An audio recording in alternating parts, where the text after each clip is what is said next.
আজকে কেকটা বানিয়েছিলাম কিছু প্রিয় মানুষের জন্য। আসলে অনেক সময় কিন্তু প্রিয়জন বা আপনজনের জন্য কিছু বানাতে পারা বা তাদের কিছু গিফট করতে পারা কিন্তু অনেক ভালো লাগার বা অনেক মনের ব্যাপার। আমার কাছে এত ভালো লাগছিল যে এই কেকটা আমি বানাতে পেরেছিলাম আর আমি কিছু আমার প্রিয় মানুষকে এই কেকটা গিফট করতে পেরেছিলাম। হাই এভরিওয়ান, আসসালামু আলাইকুম। কী অবস্থা, সবাই কেমন আছেন? আশা করি সবাই অনেক ভালো আছেন। আজকে আমি যে কেকটা বানিয়েছিলাম এটা বাটারস্কচ ফ্লেভারের। আর এই কেকটা আমি কিছু মানুষকে, প্রিয়জন মানুষকে গিফট করবো এর জন্য বানিয়েছিলাম। সো এই কেকটা আমি রাতেই বানিয়েছিলাম। আগে আমি কেকের বেসটা বানিয়ে রেখেছিলাম। এটা হলো 2 পাউন্ডের একটি কেক। কেকের বেসটা বানিয়েছিলাম 10 ইঞ্চি একটি মোল্ডে। কেকের বেসটা বানিয়ে আমি রিফিন পেপার মোড়ে ঠান্ডা হতে রেখেছিলাম। তারপরে ক্রিমটা তৈরি করে নিলাম। আর ক্রিমটা ছিল ভিভো রিড ক্রিম। আর এই ক্রিমে আমি ইউজ করেছিলাম শুধু বাটারস্কচ ফ্লেভার আর পাউডার দুধ। আর আজকে ক্রিমের এই কালারটা আমি কীভাবে বানছি আপনারা জানেন? এই ক্রিমে আমি দিয়েছিলাম কয়েক ফোঁটা ইয়েলো কালার আর সাথে 2-1 ফোঁটা অরেঞ্জ কালার। এই দুটো কালার দিয়ে আমি এত সুন্দর একটি ক্রিমি কালার নিয়ে আসছি। আর যাদের জন্য আমি গিফট নেব, আমি চেয়েছিলাম আমি কখনো কালার আর ক্রিম পছন্দ, যাদেরকে গিফট করব তাদেরকেও আমি কালার ছাড়া ক্রিম বানিয়ে তারপরে কেকটা বানিয়ে দিব। আমার কালার মানে অনেক কালার দেওয়া ক্রিম একটু পছন্দ না। আমি একদম ন্যাচারাল এবং হোয়াইট বা সাদা একটু হালকা ক্রিমি কালারটা পছন্দ করি। ঠিক সেরকমই আমি করেছিলাম এই কেকটা। আর কেকটা অনেক বেশি স্পঞ্জ হয়েছিল আর বাটারস্কচ ফ্লেভারটা আমার অনেক বেশি পছন্দ। সো আমি এই কেকটা বানিয়েছিলাম, বানিয়ে তারপরে আমি যে যাদেরকে গিফট করেছিলাম ওনাদের বাসায় আমাদের সবাই ইনভাইট ছিল, তখন আমি নিয়ে গেছিলাম এই কেকটা।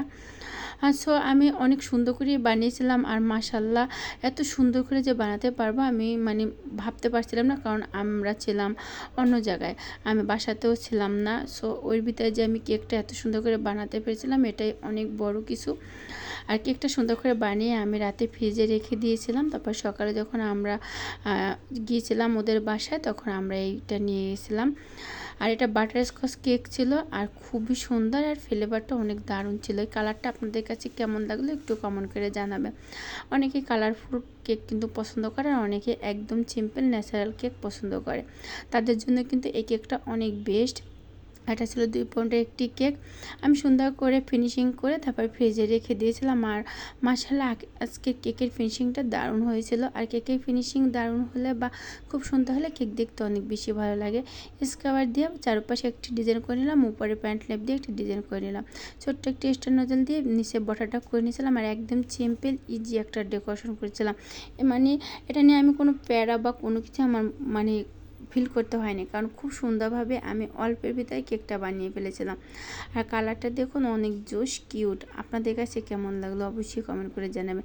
লাইক দিয়ে কন্টিনিউ করবেন। ভিডিওটি বেশি ভালো লেগে থাকলে অবশ্যই শেয়ার করে অন্যদের দেখার সুযোগ করে দেবেন।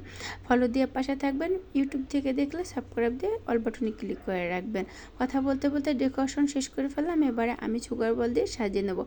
একদম সিম্পল আর ইজি ডেকোরেশন ছিল। আপনার যদি কেউ এরকম ডেকোরেশন করে থাকেন অবশ্যই আমাকে শেয়ার করবেন। আর দেখুন আমি কিন্তু এখানে খুব সিম্পল আর একদম ইজিভাবে করার চেষ্টা করেছি। খুবই ভালো লাগছিল আমার এই কেকটা। আর কেক বানাতে আমার ভালো লাগে আর কাউকে গিফট করতেও ভালো লাগে। আপনাদের কাদের কাদের এরকম কেক গিফট করতে ভালো লাগে? আসলে নিজে যদি কিছু করতে পারে ওই জিনিসটা সবাইকে দিতে বা খাওয়াতে আমার অনেক ভালো লাগে। সবাই ভালো থাকবেন। আল্লাহ হাফেজ।